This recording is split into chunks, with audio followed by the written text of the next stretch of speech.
as a musician or as a sound guy for? Oh, we lost somebody. Playing guitar. You were gigging it yourself, as it were. Cool. Yeah. So this would be around your area, yeah. Yeah, locally. Yeah. Well, anybody out there in Turkey, you can international. You can go see Mark play his. I'm assuming Pink Floyd. We were doing some Pink Floyd. We did some Zeppelin. We did some, some stuff. Some stuff and nonsense stuff. Yeah. They were a good band. I don't think I can keep up with that guitarist on the intro though. With his stuff for a great band. Well, good to see you, mate. Granny or Alfie, as you prefer to be known. How are you, buddy? I'm just fine and dandy. You still look gorgeous. Oh, thank you. Regardless of the name. Oh, what did I tell you? It's the lighting. I think it's just a trick of the lighting. It's on the plastic surgery and the Botox, the Grecian 2000. It's amazing what artificial intelligence can do to imaging now. Extremely artificial. Extremely. And also our great friends together in one place. Gary. Mr. Mal Craigs and Wilco. How are you, guys? Yeah, we're good. We've been out today to see an old buddy of ours, Dave Vicky, who we worked with Vinegar Joe. There he is. Yeah. I haven't seen him since 1972, 73. Wow. So 50 years I ain't seen him. Did you recognize him? Oh, he hadn't changed a bit. His body has. Like the rest of us. The rest of us, his body's gone to shit. So you three guys all worked for one of the bands we're going to talk about today. It's Vinegar Joe, yeah? Yeah. Two different tours. 2 different tours, yeah. So had you kept in touch with Dave since then? Or not really. We lost touch with him a few years ago. He stopped working in the music business and became a publican. So he ran pubs all over the East End. Right. And he was telling us today some stories about people trying to shoot him with sawn-off shotguns. Well, I went to one of his meeting the Craze. The Craze mum and dad. Oh, wow. And stuff like this, And the Speakeasy used to belong to the Craze before it became the Speakeasy. Not the Piranha Brothers, then. Doug and Dinsdale Piranha. Dinsdale? Yeah. Lovely fella. Lovely. Took up putting the boot in. That's it. I didn't know that, actually. That they owned we didn't know. Dave told us, and we believe him because he met Ron and Reggie's mum and dad. And had a cup of tea. Had a cup of tea with them. Yeah. Lovely. Unless they nail your head to a coffee table, they're good guys. Right. Yeah. After an Average White Band gig, I think it was the Rainbow, me and Solly went to that pub up in North London. Yeah, Lewisham. There was undertones. It was heavy. And he was on his. I didn't recognize it because he was in Landlord Club. He wasn't in his rock and roll gear at all. He was very well dressed up, but he was like all business. Great fun to see. Yeah. He was telling us about somebody broke in there and tried to shoot him with the sawn-off. He'd knocked him out already. He'd knocked him cold, and then he tried to shoot him with the shotgun. This guy came back with a shotgun. He thought he got out of rock and roll. He would have been safer keeping on tour. It is a bit of a wild frontier rock and roll of the 70s, I'm sure. Well, it is. The Mafia's probably got a lot of crediting to do with the success of rock and roll, getting it going. I'm sure. Yeah, some great restaurants and some great music. Yeah. So welcome anyway, gentlemen. Great to be back. Anyone that's out there on YouTube watching, give us a like, and it could be on a replay. Give us a like, share the stream out, leave a comment, chat, whatever. Today we wanted to kind of talk about something specific, which is your first experiences of touring Europe as young lads in the early 70s. And I guess was it a common thing for all of you guys that you'd not been over to Europe before you toured there? Or had you all been? I'd never been abroad. Yeah. No, me neither. No, me neither. I didn't even hold a passport until the day before I did my first European tour. And I had a Zapata mustache. on that passport.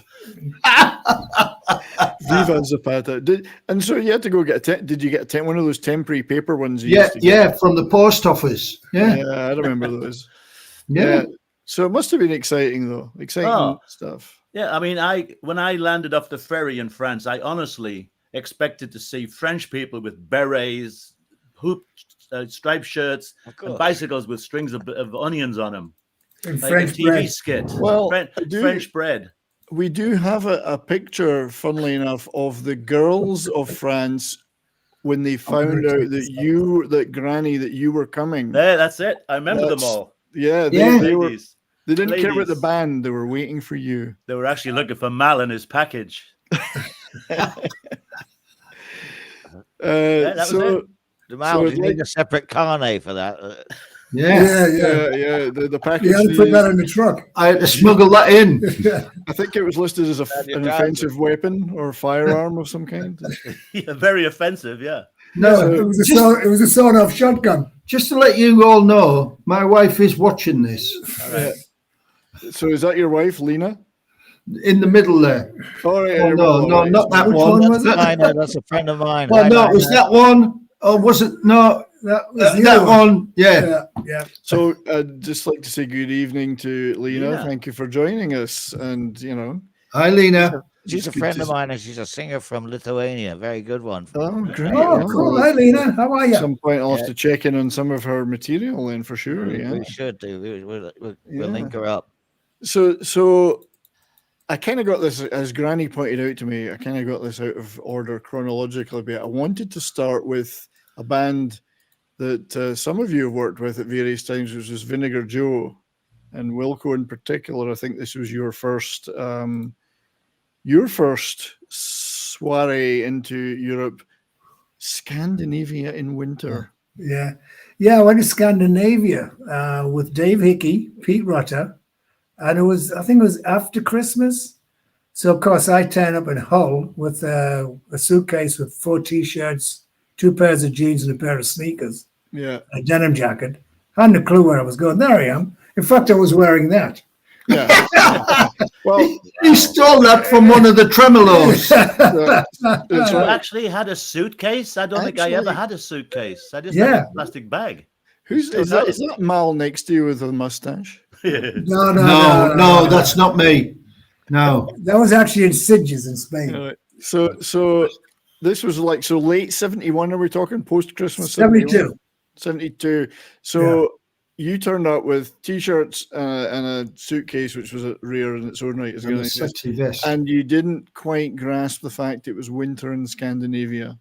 Oh, it was, I wouldn't have, would I? I've never been there. What do you expect? And this was on a ferry. You went over on the ferry? Well, first of all, we got to Hull. Yeah. And it was delayed for 6 hours, the ferry, or 4 hours, whatever it was. And we were freezing our, what's off in the truck. So when the ferry came in, we were just getting all the puke off the ferry. Everybody was still green when they got off it. So, of course, we get on the thing, and I'm leery as hell. I've been, boxed up in a 3-ton truck. So we go straight to the bar, which was right in the bow of the boat. And we were knocking the beer back, and the girl was throwing up, and I'm going, we're going to be here for at least 6 hours. Until the boat went about 10, 20, 30, 40, 50 feet up and came down and went, boom! And the 3 of us went, whoa! And just puked in our pint pots and went straight to our cabin. And that was the end of that. Can I just ask, though, were you, other than the fact you had not got the right clothing, you had a passport, were you prepared in all other respects? Currency, passport? Currency, I didn't have any money. They were feeding me with alcohol. That's all it gave me was alcohol, beer, and And were the band on the same ferry, or did they go separately? No, I think they flew in. Oh, right. Luxury. Yeah, we went there about a day and a half. But what was funny about it, we got on the other end, and we had like a 6-hour drive and 10 feet of snow. Well, I actually have footage of you, believe it or not, satellite footage from 1971.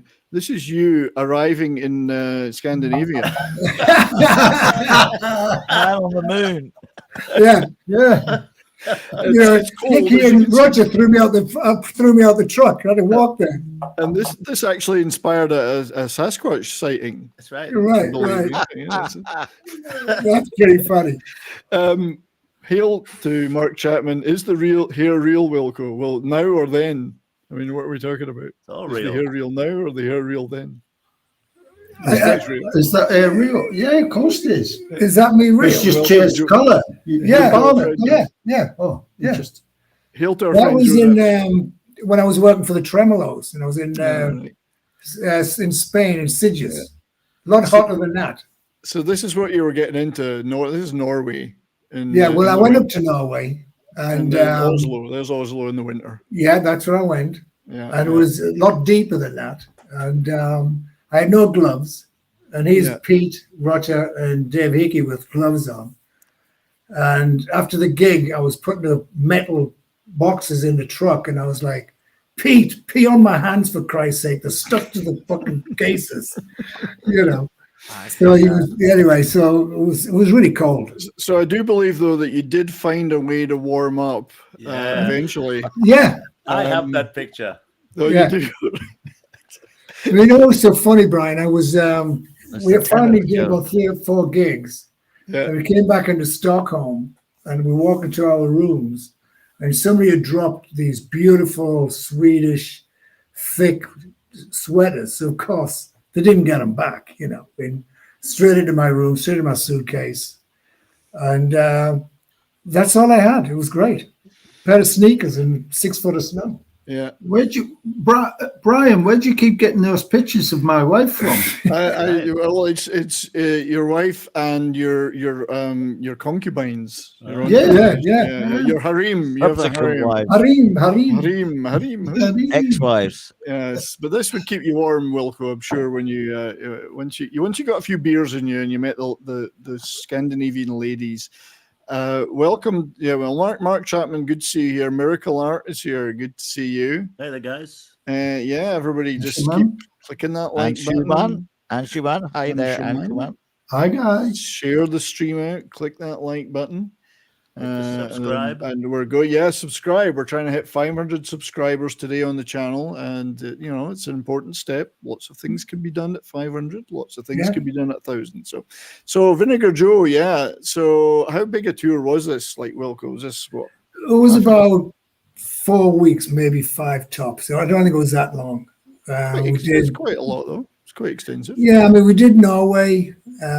We did about 5 to 7 different locations in Sweden. I knew one was Stockholm because I went to the pictures. I went to the movies. Oh yeah. To see Deep Throat. Oh, right. And I had no idea what it was.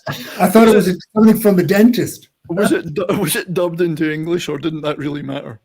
I did not, because it was funny, because it was our only day off, right? And the 3 of us were in the bar area, and I was like, look, even I said, we've got to do something. There he is. Great picture of Robert. Great Look at that picture of Robert Palmer. That is beautiful, man. Look at that hair. So anyway, we've got a couple of young ladies, and went to the pictures, and I walked in, and I was flabbergasted. Mm. Is that what they call it? Yeah, flabbergasted. Great picture. That's Elkie and Robert. That's Vinegar Joe. Yeah. So looks like he's trying to strangle her. He probably was. For those out there who are not aware of who Vinegar Joe were, they were a great R&B rock band from the early 70s who featured the wonderful Robert Palmer and the wonderful Elkie Brooks as co-vocalists. Pete Gage on guitar, guys like that. Wonderful, wonderful band. Great band. I think you. So did you all work for them at one point? Yeah. Mark didn't. No. The other 3 guys. If you hired one of us at different times. Different tours. If you hired one of us, you got the others as a freebie. We would turn up at each other's gigs. So if I was off one night, I would go to Vinegar Joe gig. It's like a packet of birth control devices. You get 3. You get 3. You get a packet of 3. The connection with Vinegar Joe and myself and the guys, they were the guys that were connected us, really, because it was a Wishbone Ash album launch party, and Vinegar Joe were playing at the party, and that's where I met Mal especially Mel, but I think Granny was there as well. Well, I should point out, there were some Vinegar. I don't have any posters from the Scandinavian gigs, but there are posters of Wishbone Ash with Vinegar Joe. Yeah, look at that. What year is that? Do you know? That would be 71, 72, Mark. That's in America. That's in America. Dayton in America. It's Dayton, Ohio. Yeah, I think. Yeah. All right. And I think there's this one too I found, which is I'm not sure. It says so it all got connected up. That's, we're under the same management agency. Ford Auditorium. That's Detroit. Ford Auditorium. Yeah.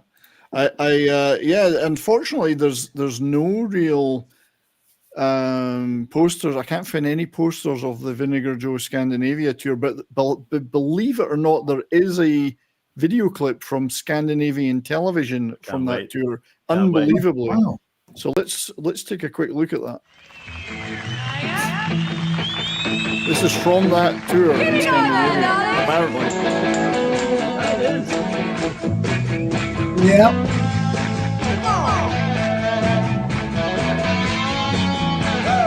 Memories. Yeah.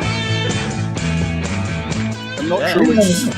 I don't know which city it's in, but luckily it's indoors. It's not an outdoor festival. Yeah.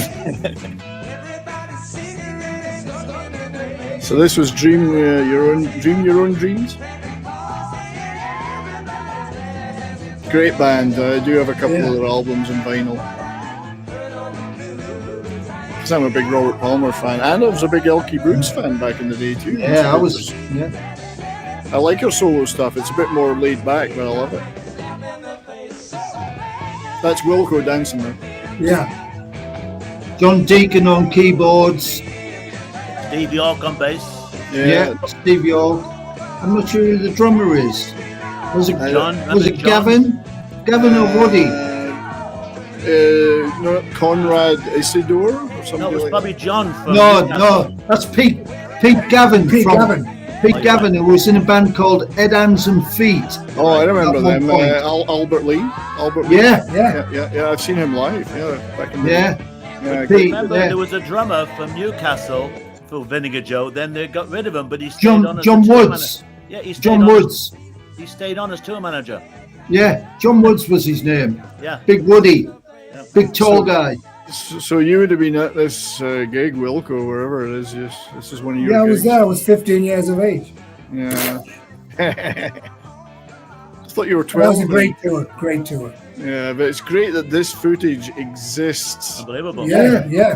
And that's great. You found this stuff, Brian. Yeah. Hours of assiduous research, or 30 seconds on Google. Yeah, there you go. Whatever. So that's fabulous. Assiduous, is that a kind of tree? It is. The Google tree. Yes. It's wood. I know a lot about wood. Wood. Yeah, we got some experience with So generally speaking, though, Wilco, was it a great experience, that tour? Did you have a good time? Yeah, I mean, I was kind of ready because, I've never been to Europe, and I was with two great friends, and I've met the band a couple of times, I've been working with them in and out of different things, So, yeah, I mean, I had no idea. And it was like, you go to the restaurant and they give you a half a sandwich because that's what they were called. Open sandwiches. An open sandwich. And I was going, no, I want the full sandwich. So just having taken the piss and having a good time. Where's the top half of my sandwich? Yeah. Did you? If they spoke English, so everybody speaks English, don't they? Yeah. Everybody spoke English. Yeah. They just didn't speak Hartley-Pudlian. That's right. Yeah, they didn't understand me. I mean, we had a 7-hour drive, as I said. And we came to this Airbnb, little bed and breakfast, and the guy goes, "Oh, you do a long drive. Would you like a beer?" I went, "Yes." After 3, he goes, "You're cut off." I'm going, "What do you mean I'm cut off?" He goes, "You go to bed now. You're too crazy." So he sent me to bed. I was all pissed off. I was like, "What do you mean?" They have that Stark Ale over there. There's the beer, and then there's the strong beer. Oh, yeah. I mean, this was in bottles. I have no idea what it was. He had 3 pints of elephant brew. Yeah, probably. It was fantastic. How cold did it get? I mean, it was freezing. Literally freezing. And I'm so glad I found those sweaters. You know, I mean, the first 3 or 4 days I was okay. Yeah. Then all of a sudden my ghoulies were bouncing off my kneecaps, and it was like, you know, this is pretty cold out here, you know. Were you driving the gear around in a truck, or what was the 3-tonner? That was the vehicle in those days, the 3-ton truck. Yeah. And you know? no, I think they were still on the British side of the road in Norway. I don't know about Sweden, or I think Norway. Well, I have no idea. They wouldn't allow me beyond the steering wheel back then. Okay. You didn't let Wilco drive. No, you wouldn't let me drive anything. Not a motorbike, a bicycle. And you didn't, but you pedal car. I guess you weren't necessarily doing all the carnets and stuff to no. the gear. You were I know what a carnet was. Dave would have been doing Dave that. Vicky was in charge of all that. Right, yeah. The carnet, I thought it was a cup of coffee. You were just a muscle. Yeah, I was in and out of the truck. Anybody who had no ticket, you know. So yeah, it's a cool experience. Now we're going to move on to some of your experiences, Granny. But before that, Mark, what was your first European touring experience as a road manager? I was doing a bit of research on it, and I was sure it was Germany, going to a festival in Frankfurt, because I remember the chaos going through the borders and stuff with the carnets. But it was actually Paris. Looking through the old itineraries, Paris. We went to Paris first. This is Wishbone Ash. This is Wishbone Ash. Yeah, at the Rock and Roll Circus in Paris. All right. Wow. Yeah. Yeah. Pretty interesting place. A bit sort of. Yeah. You know, it's very avant-garde there. You know, sort of everybody's. You know, so it's like. Well, it's the French. It's a bit. You know, it's a bit like a sort of. What do they call it? Like a gay party or something these days. You know. Right. You know the. It was like Studio 54. Yeah, but all sort of like everybody done up and painted faces and like clowns. Because it was a circus. A lot of people were in that sort of like. What's the French clowns called? Pierrot or Pierrot? Pierrot, yeah. No, I don't remember. Yeah, maybe a Pierrot. Is that not a dog? Yeah. A dog, isn't it? So they were into that drag review stuff over there, weren't they? I mean, lots of that. Yeah, I guess it all comes from the sort of Tiffany's, you know, the sort of review bars and being risque and all that sort of stuff for French. So that was a weird experience. Were you? I mean, were you like the other guys? You had to get a passport. You had to figure out the currency. Yeah, I don't think we all prepared, but you know, I remember going to Petit France in London. That's like a little street in London where the passport. I think it's still there actually. The passport. Yeah, it is.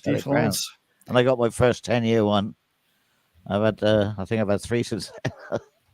So Mark, the first one was 25 years, wasn't it? Back in the day.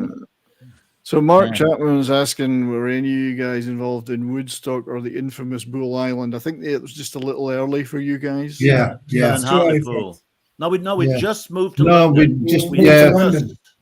Yeah. And we're going to do your first US experiences next week. We're concentrating on Europe this week, but next week we'll, because I know you've all been involved in some major US tours and festivals like over the years. Yeah. I do have a tiny connection to Woodstock. It's very, very slim. The stage manager at Woodstock was the guy warning people about the bad acid. Chip Monk.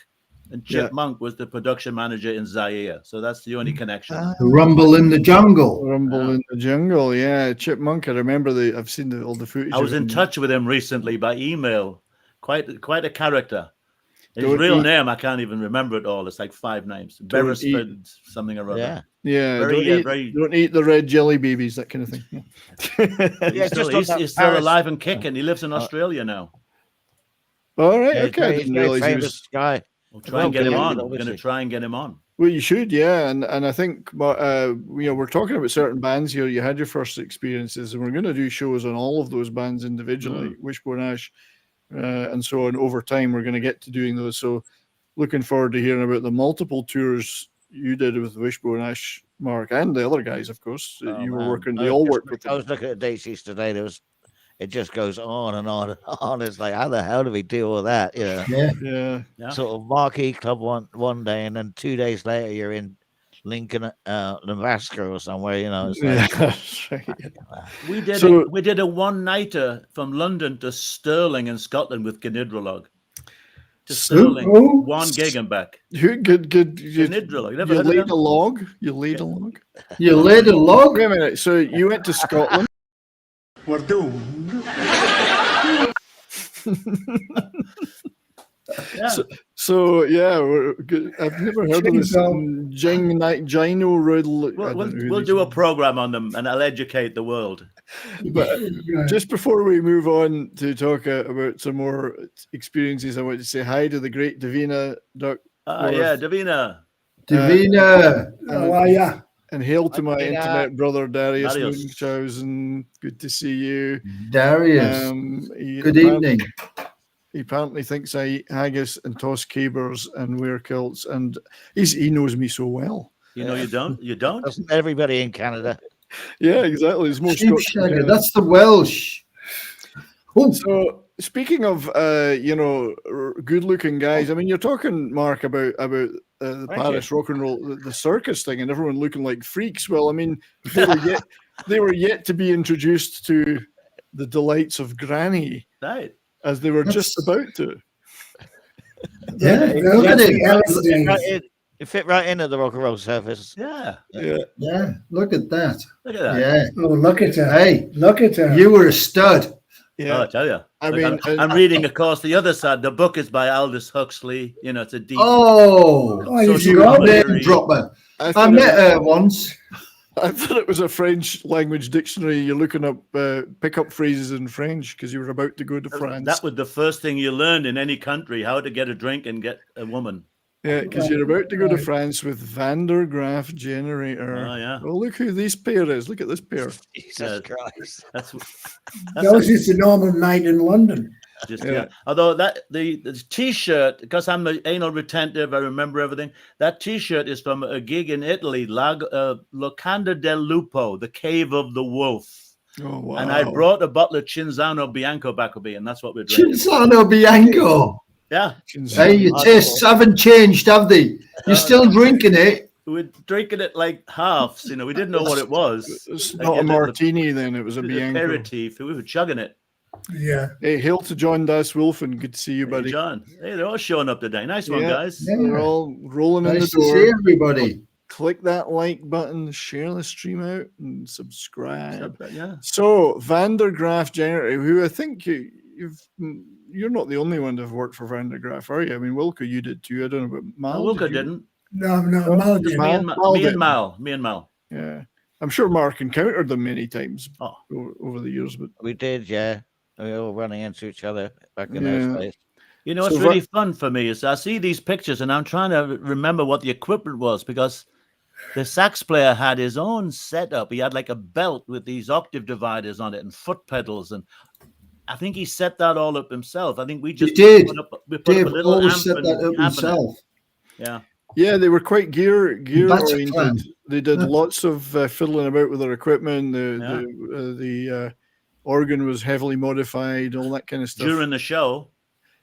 So you went to Europe with Graaf Generator. Now, when would this be? This is Paris. February 72. February 72, the Bataclan. It's great that this picture still exists. Yeah. I love the T-shirt, Newcastle Brown Ale T-shirt. Sadly, that's the club that was hit by that terrorist attack 5 years ago. The Bataclan. Yeah. And Graaf were a pretty big deal in Europe. Oh, they were. Yeah, well, absolutely. My experience was like we'd done our touring of England.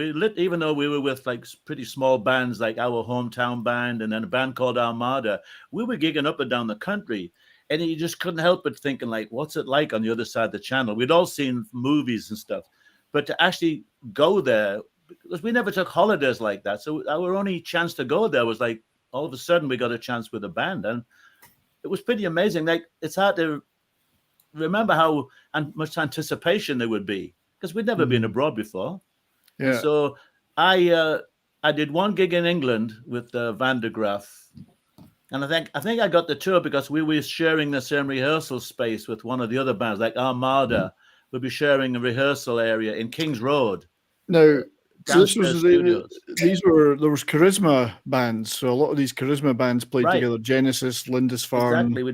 We did packages, tours, little mini tours with them. But my first gig abroad with them was in Milan. Went all the way to Milan. I mean, I couldn't believe I was doing it. I just couldn't believe I was there.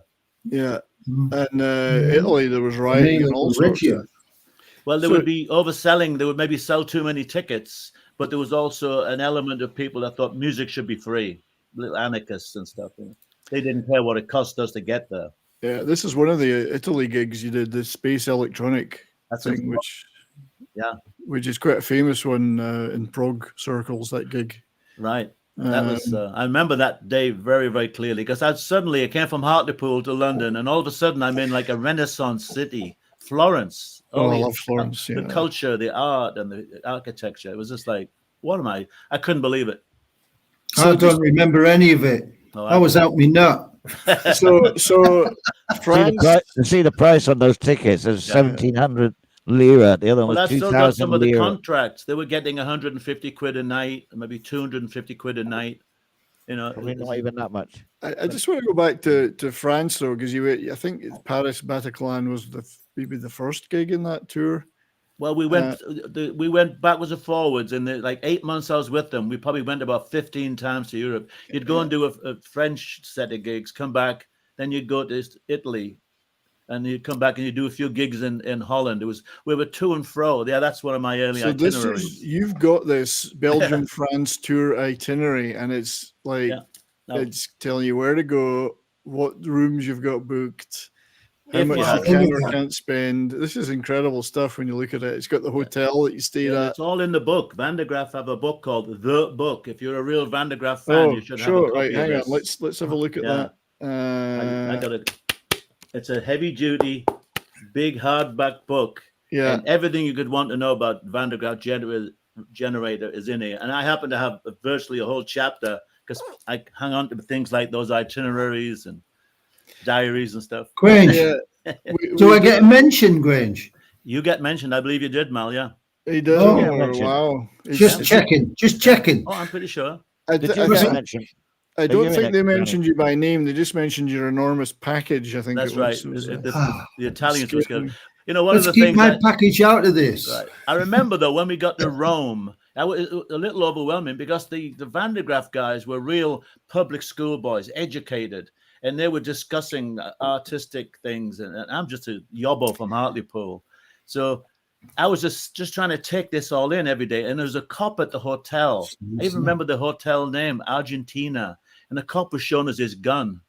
I'm going like, I couldn't believe it. It was all just one thing after another. And then we ordered an English breakfast. Oh, right. I didn't know they had continental breakfast. I wanted I want some bacon and eggs. So we what's got this croissant thing that, you know? We got a dish of grease with some warm ham in it, and I'm going, where's the bacon? So typical English attitude. Yeah.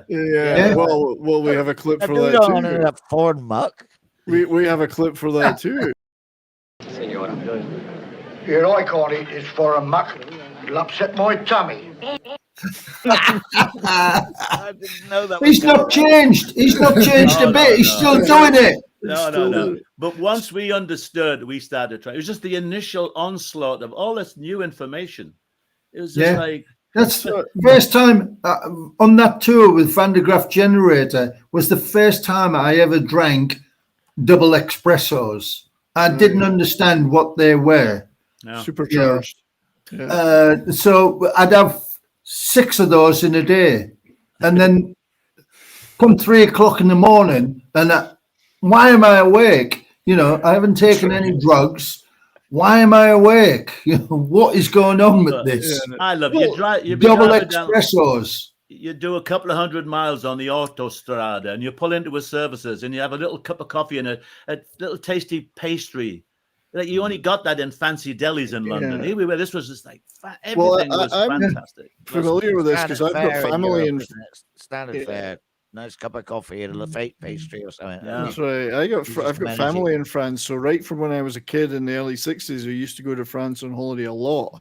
I was probably there, Granny, when you were doing that tour on holiday for the summer. Were they like descendants of Bunny Prince Charlie? Because he ended up in Europe. Well, not to make it too much about me, but my uncle Bill landed in Normandy on D-Day and he never came back. And that's not because he got injured. He married a French girl. That's right. That's a bit like us. I always tell everybody I went to London in 1979 to see the Stones play in Hyde Park and never went back to Hartlepool. That's right. So it's very similar. Very similar. So it was great for us because we used to go visit him every year, and we go to the south of France. I was down in the south of France in 1972 in Nice and Cannes and little Aise, the best time of my life. But I wanted to ask about when you arrived in France, you guys, for the first time. Well, particularly the three gentlemen underneath from Hartlepool. Did they want any revenge for the monkey hangings? I don't know what I have no idea what you're talking about. We had to have extra security. That's right. I thought there was a little bit of a. I did want to talk about the Bataclan gig because there is a lot of television footage of that. Great stuff. So let's show a little bit of that of Graaf Generator in their noisy prime.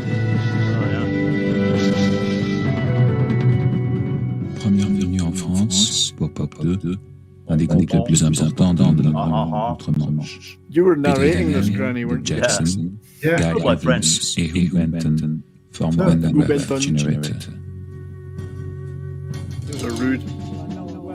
That was a picture of me, by the way. That's right, yeah, because you're no package. So this is from the actual Bataclan gig. I was at this gig. Yeah. There's a fantastic color. There's a bunch of footage from this, yeah, and the Italian stuff and the Belgian stuff. In Germany. Very basic drum kit. Look at that drum kit. I know. Didn't Very need any more. basic. He didn't need more than that. Look at him. I know. 4 drums. That was a drum kit. No drum riser. Nothing. No. I have heard people describe Van der Graaf as the ultimate progressive rock band, even more so than King Crimson, who you guys are familiar with as well. Of course. Yeah. But that's just a little snippet of that part. And of course, they made serious television programs about them. Is these lunatics from Britain? There's a color video of a gig we did in Belgium, and it's super quality. And I couldn't remember the equipment until I saw this video, because the keyboard player, he didn't go through a rotating Leslie cabinet. He had it all electronic. It was just pre-digital, but he had a whole stack of equipment, and I couldn't remember what it all was And he until I saw built that it all video. himself, didn't he? He would come on, and we did our best to set it up. It Yeah. wasn't incredibly complicated, but it was more than we were used to. Very unusual band. I mean, I had a hell of an experience with him. Yeah, and I guess just the French experience then would be quite different from being young lads in the UK. I mean, for example, if I could just show you a picture, you'd experience things like this. Yes, French outdoor pissoir. The pissoir. Right in the middle of the street. Yeah, the pissoir. I remember these. Yeah. Yeah, so do I. I mean, Very convenient. Very convenient. fresh, very fresh, you know. Yeah. I mean, it's, Self-ventilating. and You people didn't hang about in those, did you? You know, Yeah. George Michael would have struggled there. Well, I'm thinking Mal must have struggled because I mean you'd be That was scraping space. the bottom of the ground here. And then the flat toilet. Oh, I remember those. The squat thrust. Do you But the best remember the first time you encountered those? Yeah, but the best thing is they didn't usually have a door on the cabinet. You had to Yeah. do it with people watching you. Yeah, exactly. Yeah.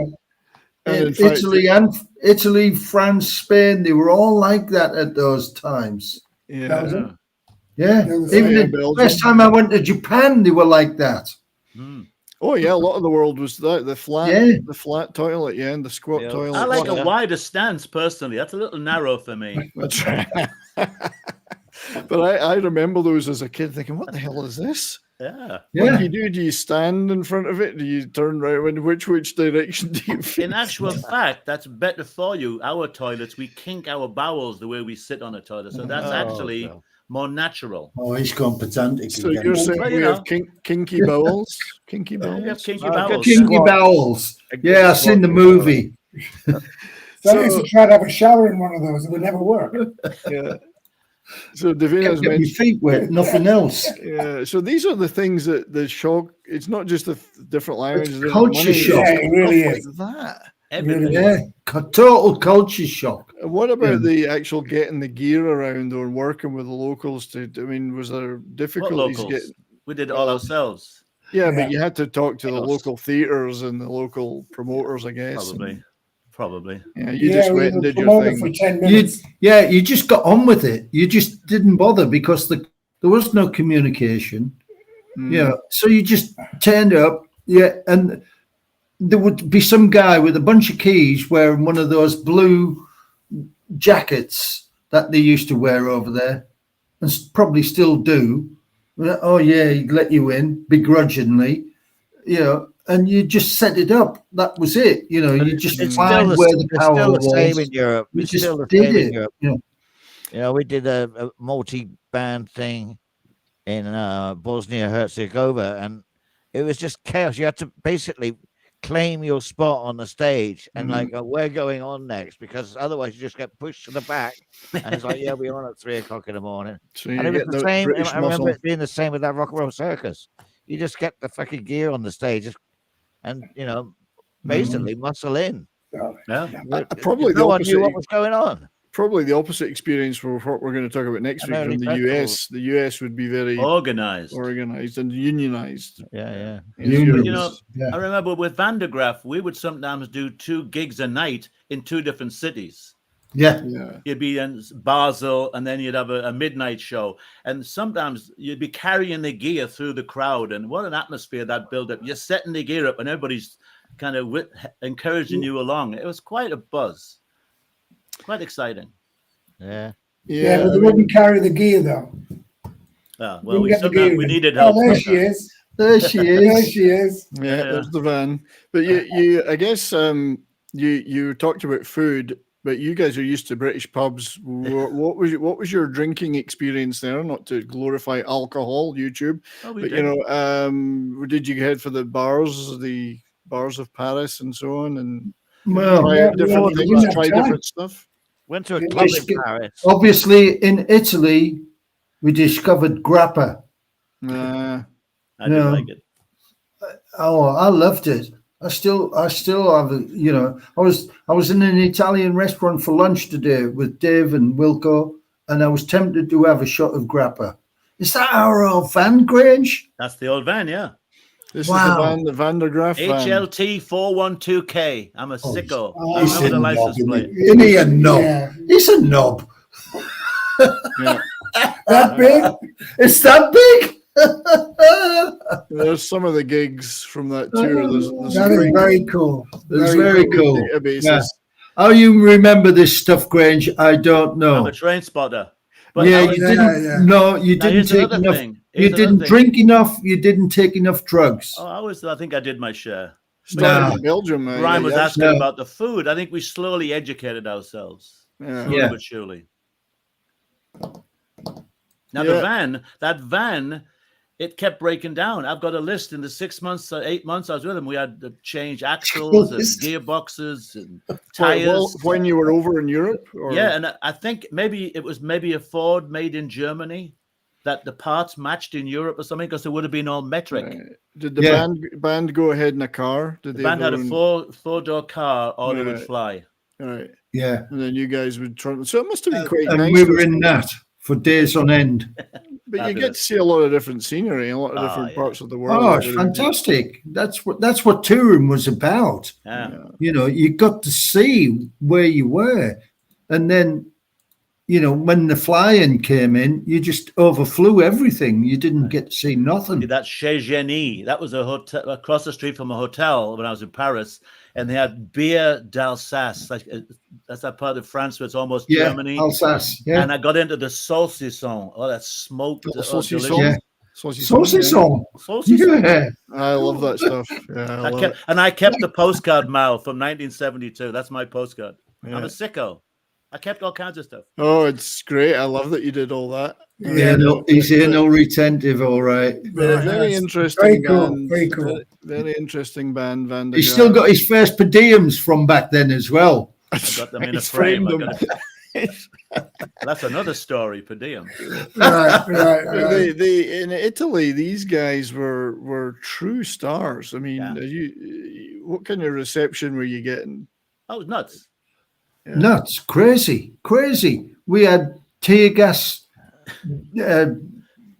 hose pipe, things, everything. We had riots at gigs. Yeah. That was normal. If you didn't have a riot, they were happening. They were for happening. every band. I mean, Mark, did you experience that with Wishbone Ash, or not really riots? No, but I think Vandergraaf. I'd say they've got that sort of, travelers and stuff like that. They don't want to pay for anything, and they're just sort of like, politics. You get a lot of that. Some of the early festivals where people just want to, hey man, we're just showing up. We don't want to pay nothing. Don't want to do nothing. Did you actually have to use physical force occasionally to protect your gear? Yeah. Oh, I remember we did a gig in Italy with Vandergraaf, and because I can't remember, Mal, whether we carried any transformers. I don't think we did. We didn't have enough equipment that we needed a transformer, so we were reliant on the power being supplied. Well, it was 220, 240, so we didn't really need it. Changed the little taps in his amps on his rack. But I remember we were doing this gig in somewhere in Novara or somewhere, lovely little outdoor gig. But the voltage was so inconsistent. The organ was that's right. I remember that one. So somebody apologized to the crowd and said, "We're very sorry, but the organ won't stay in tune." And as we were taking the gear down, somebody threw a bottle 50, 60 cycles. That's cycles. I think I'm not exactly a hard case like Wilco, but when somebody threw a bottle at me, I jumped down into the stage and just started punching everybody in within arm's reach. Because I'm from fucking Hartlepool. They could at least have made it. They could at least been a full bottle. At least they could have thrown a bottle of wine. So Mark made a great point though with different cycles, different. Right. I mean, did it really? Before with we didn't have a variable transformer or a pitch converter cycle. We didn't any of that. Did it really matter though with Graaf Generator whether the organ was in tune? Oh yeah, you could really notice that. You could really notice it. It had to be pretty it bad. Sounded like it was slowing and speeding up and slowing down. Probably knowing Hugh, he probably thought, I like that sound. He probably created a little. He probably built something later to reproduce it, but at the time it wasn't fitting in. Davina likes a van, and I think there was a nickname for this one, wasn't it? The Shaggin' Wagon. Shaggin' Wagon, yeah. Well, I don't know about that. No, nothing. I don't know. I wasn't there. Nobody would ever contemplate such things. We put a lot of mileage into that vehicle. Yeah, no kidding. We did. There wasn't time for shagging. Yeah, you were on a room tour, and we were in Italy, where every female turned up with their father or 7 brothers. So I managed to get that was it, mate. I managed to get one off you the got wrist. to say hello to the ladies, but that was as far as it went. Yeah, they would be pretty protective, I imagine, of their. I managed to get one off the wrist at Via Reggio on the beach in the moonlight. Again, we have no idea what in the moonlight. In the moonlight, you're so romantic, Grinch. Le ciele, a bit faster. That was great. Yeah, so I've got. I didn't realize you were such a romantic in the moonlight. Grazia. She moved to London. I couldn't believe it. What's Mark saying here? So loverly. I was surprised you could work out which hand it was. So, if you were all to say there was one, what did you learn the most from your first European tours, Mark? What about you? To get the carnet signed before you leave England, I think was the biggest lesson. Rule number 1. We got that. It wasn't my responsibility, I have to say. It was our manager, Miles Copeland. Miles. I mean, guys, you got to get down there and do it. Yeah, come on, let's do it. Get to fucking France. Oh, no, you have to get this signed in the UK before you bring it to France. So he had to go back and get the carnet stamped and then come back over again before we could leave the port. Did he fly? He must have flown, yeah. No, back over on the ferry. Did you have to take that truck to these customs stuff on the national routes to get that carnet? Yeah, every border. Yeah. Oh, it was a nightmare back in the day because we're back in carnet land again now, sadly. But at least once you go into Europe, you go throughout Europe now. But before, You had to do it at every stop, Belgium, Aachen going into Germany, where you're bound to get held up for God knows how many hours, where they, you have to get the carnage stamp, but there's a queue of trucks. I mean, the old days, in the trucks in Germany, I mean, the inside lane just used to be just trucks, just nothing else. And like today. Yeah. It's So like Dover right now. It's like Dover right now, Mark. Hey?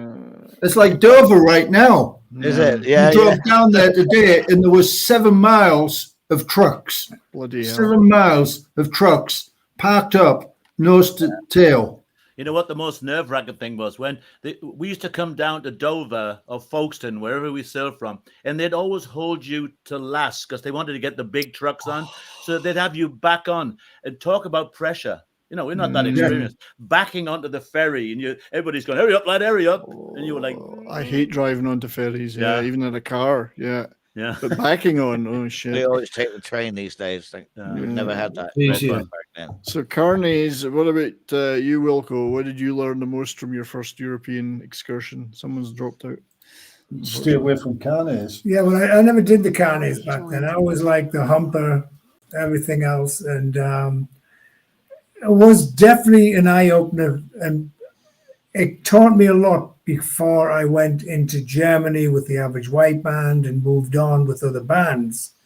That tour was just like, okay, where do I go from here? And it was like, as I said, Carnes, Hickey was doing it.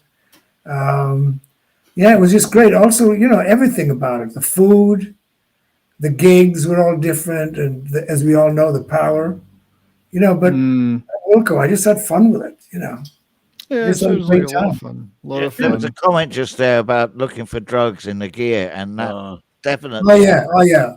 The customs love that. The customs always did it. Always, they would just thought, you're a rock band, you've got to have drugs in your equipment. Remember coming back from Star Trek from Marbella on the old Bath?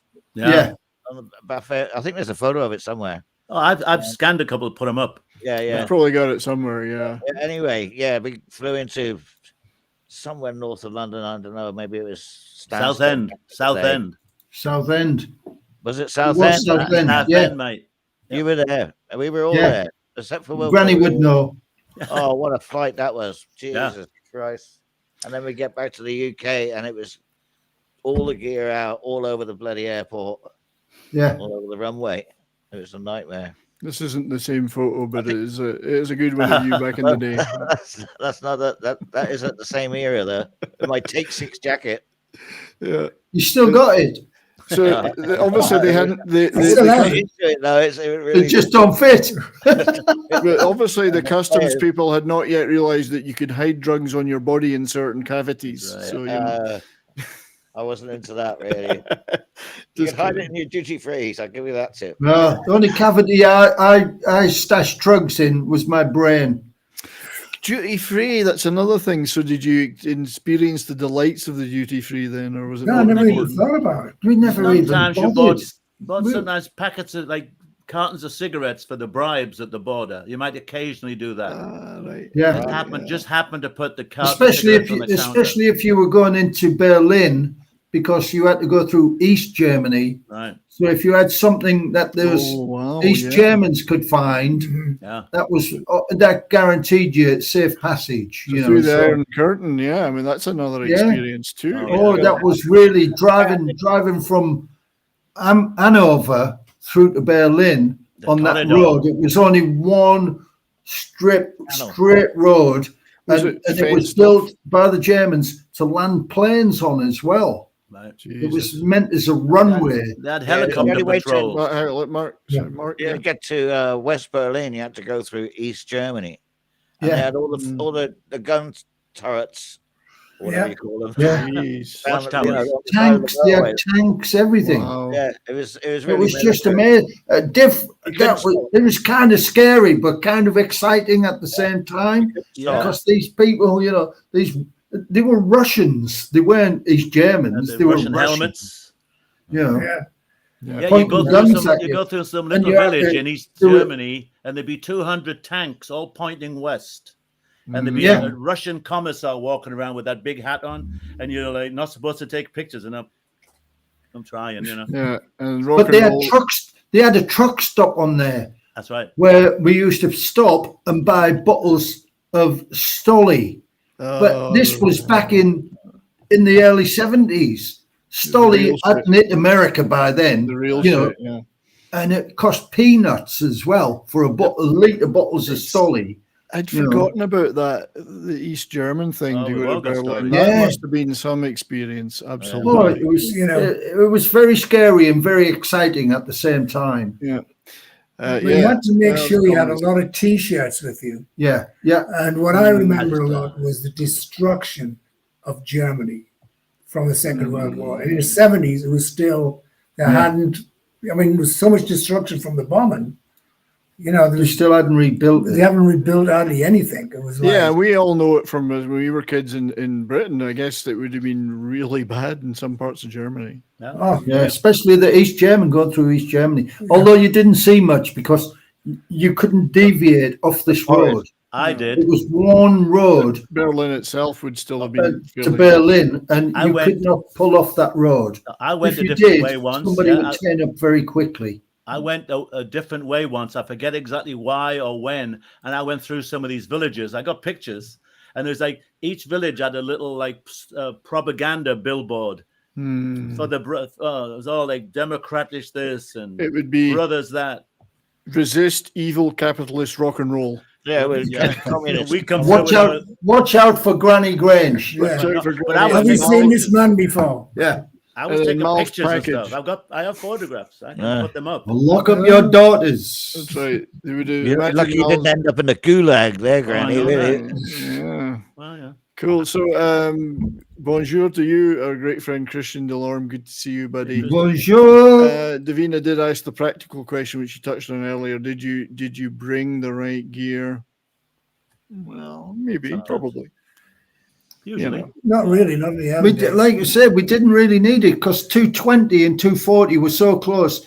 It was only affected things like the Hammond organ, where the cycles were slightly different. But even just the sockets It was were 520 different to 560 or something too. like that. Physically, the sockets were different. You had to get a power strip. Yeah, And but that put a wasn't. thing yeah. on it, put a plug on the end. That's all. Yeah, it wasn't like. Yeah, it was that's the all you Dark changed. Ages, yeah. One plug on the plug board.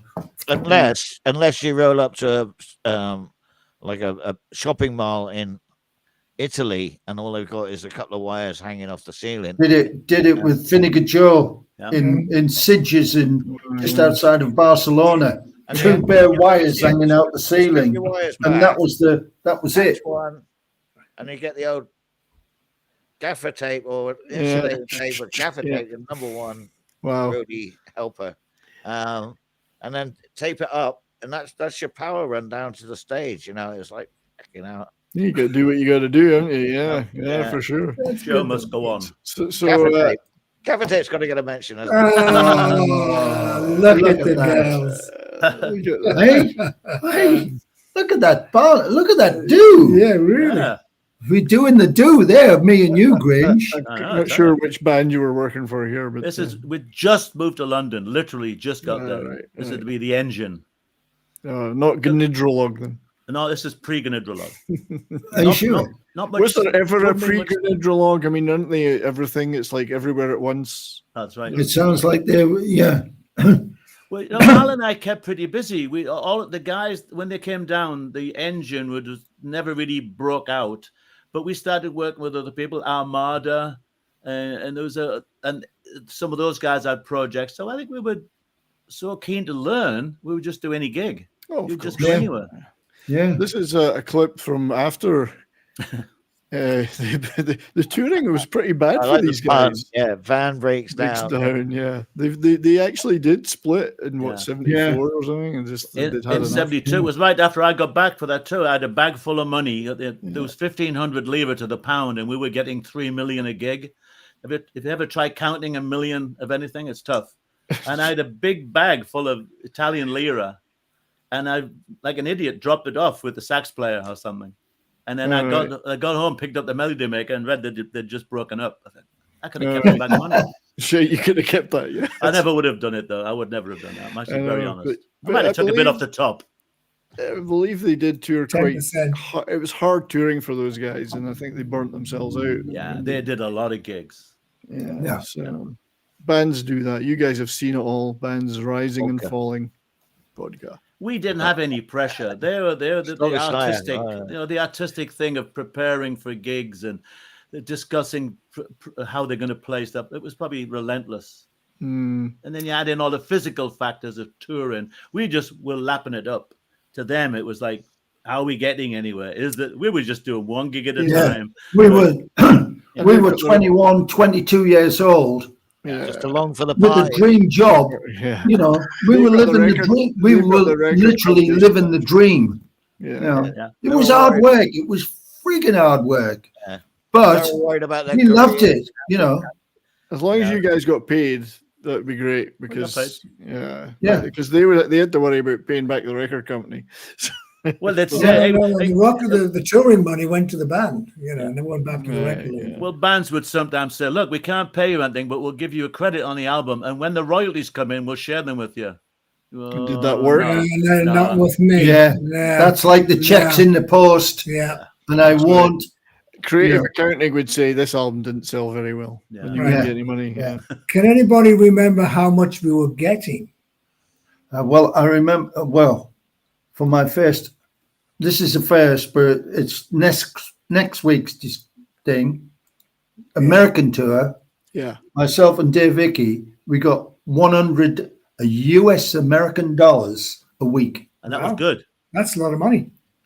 Well, which was at the time equivalent to 40 English pounds, which now is $280 to the pound, wasn't it? $2.80 to the pound. But it was 52 cents for a Big Mac and $4.53 for a bucket of KFC. But a big bucket. 40 quid a week is about £1,000 a week now. Yeah, pretty good. We weren't doing bad. Pretty good. So, we were living. Me and Icky, we were living the dream. Yeah. Well, the States was a different level, but back in the UK in the early days, I think I was getting 14 quid a gig. Yeah. I remember doing gigs for $5 a gig when I first started. That wouldn't be that bad, yeah.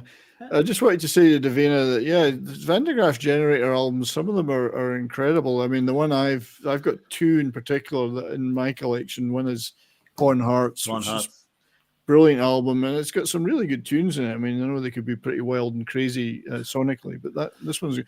And the other one is Least We Can Do Is Wave at Each Other. Yeah, these are two all-time classic albums for prog rock, so check those out. Great band, very unique band. You guys work with a lot of unique bands. And you can pick them up in second-hand shops. In fact, the radio station the other day had a couple of Van de Graaf albums. And if you want to get them in vinyl, there's tons of their vinyl around in the stores. Yeah, I mean that's where Wrecking Ball in Hull. That's a good place to get your vinyl. Nice. Oh yeah. So we're going to talk about the US tours next week, I think, guys. We got to get some of those are going to be pretty interesting and some big stuff as well. We all did some major tours.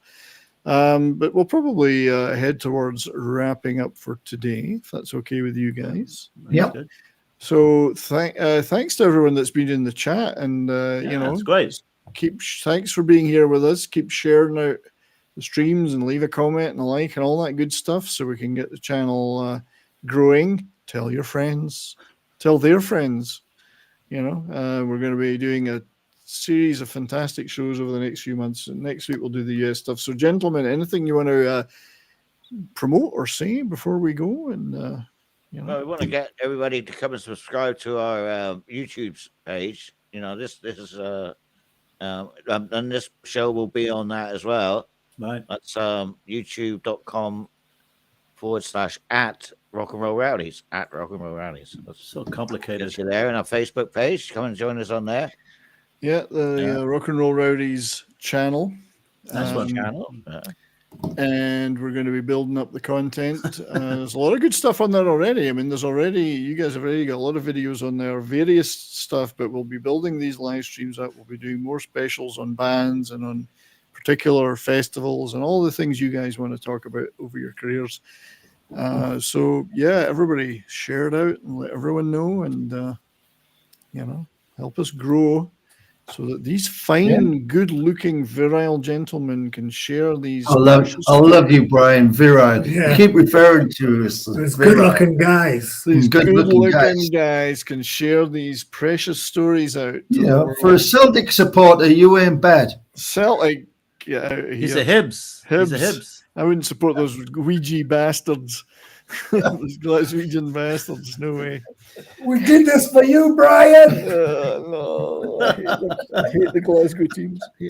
I'm sure R.I.P. Trevor Francis, by the way. I know. Yeah, that was a sad one. Yeah, but, lovely guy, but first £1 million player in Britain. And R.I.P. Sinead O'Connor. That's right. Oh, I know. Yeah. God bless the young lady. Rough one.